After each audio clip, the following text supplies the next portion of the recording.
Welcome back to my YouTube channel. It's Von here. Today I wanted this interesting video to talk about my thoughts on Emily in Paris, which is a new Netflix series that a lot of people have been talking about and critiquing. So I thought it would be great to have my 2 pence and just let you guys know what I think about it.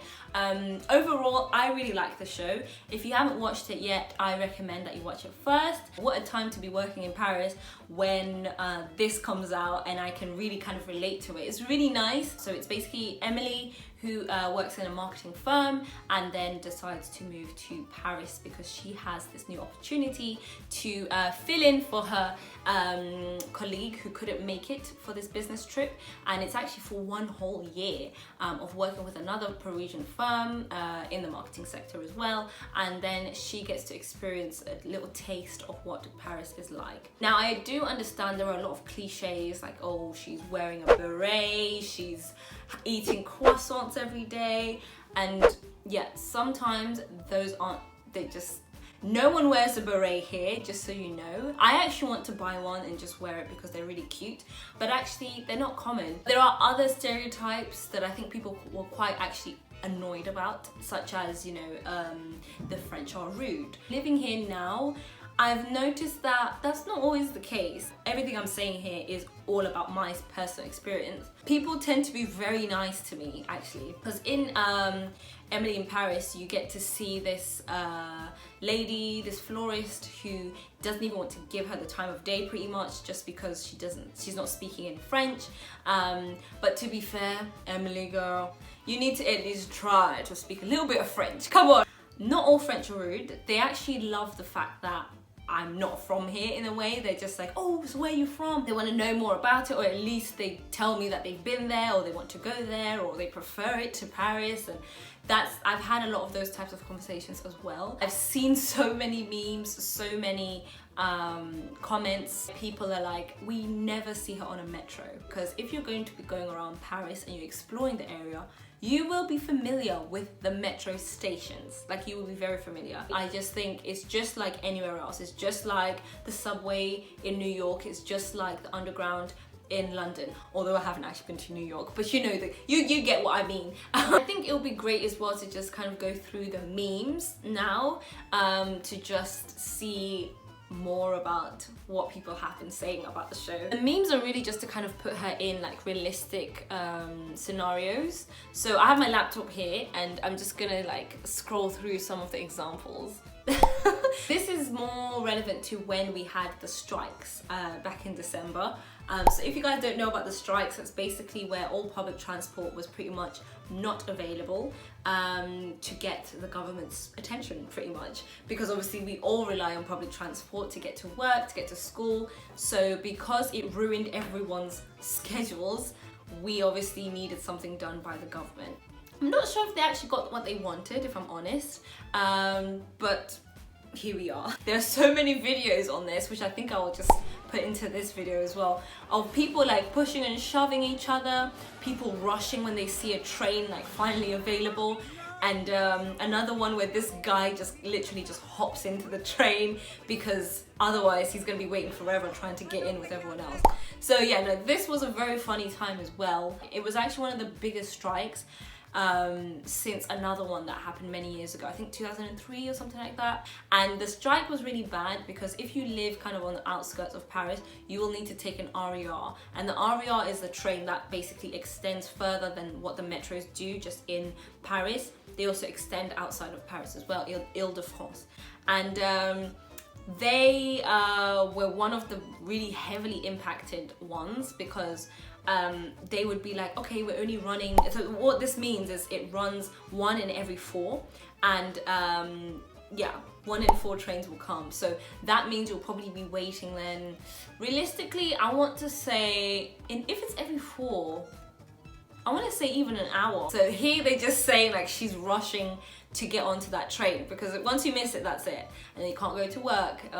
Although some people could work from home because it was just a very stressful time trying to get in. Emily needs to collect an undelivered package even though she was home all day. With this one, I have actually experienced this twice, and it's been quite frustrating because The package that I ordered was a large order. It was deconfinement, fresh season, time to, you know, just really get on new clothes, get out there again since lockdown and all of this. And I wasn't able to retrieve these clothes because they were returned back to the sender after the individual who tried to post it to me wasn't really communicating with me, and apparently I wasn't home, and it's a whole mess. But the thing is, this is not just true just because it's France. This is also something that happened to me in Nottingham.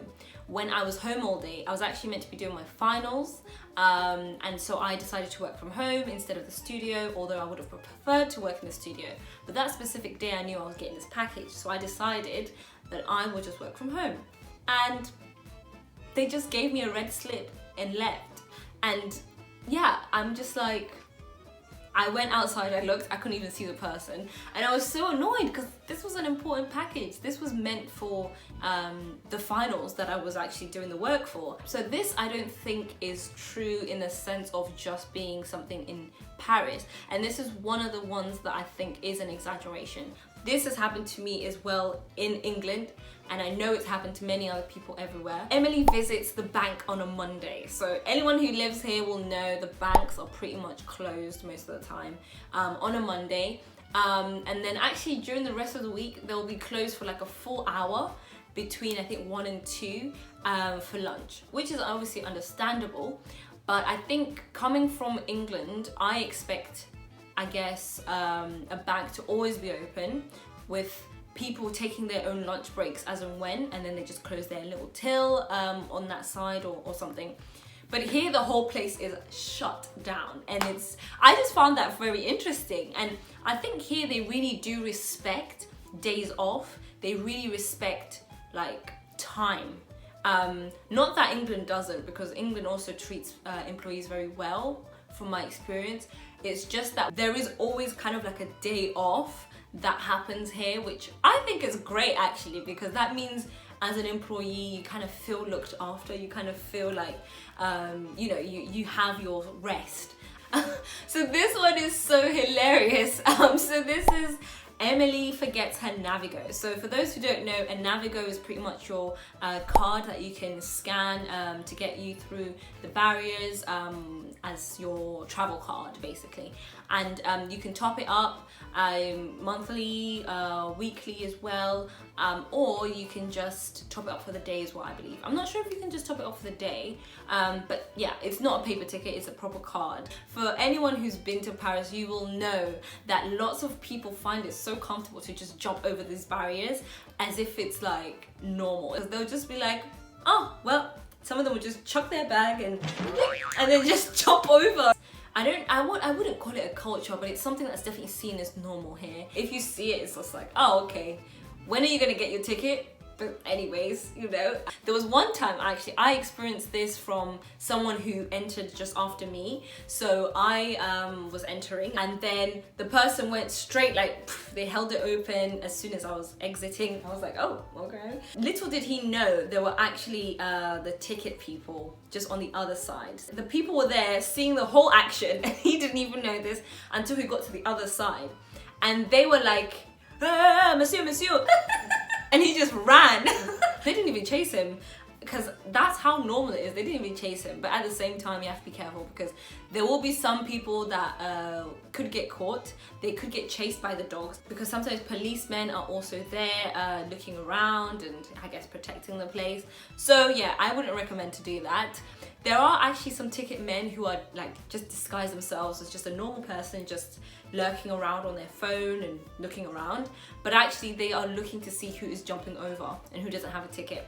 And I've seen this happen as well. They'll just be like, they have no uniform, they just have normal clothes, just on their phone, or you know, they do it so well. So I would just not do that, guys. If you do come to Paris, or if you move here, just don't do that, like anywhere. And actually I would say the funny thing about this meme is that, one, obviously we don't see any of that in Emily in Paris. We only see like kind of the luxury side of things, but not people who jump over turnstiles and the ticket barriers. Generally these memes are hilarious, and they do point out the realities, and I have also kind of given examples. But overall, I love the show, and I think people are just kind of looking at the negatives. Guys, it's you know, we already have a whole pandemic happening. We don't need to look at this in such a serious manner. It's just meant to be escapism, which is much needed in these times. That's it for this video. Thank you so much, guys, for watching. Be sure to watch the next video, which you will see shortly, if you click that bell to be notified. Be sure to subscribe and comment anything about the video, about your thoughts on Emily in Paris, about your thoughts on living in Paris, your dreams of living in Paris, or even the outskirts of Paris as well. And I look forward to seeing you for the next video. Bye, guys.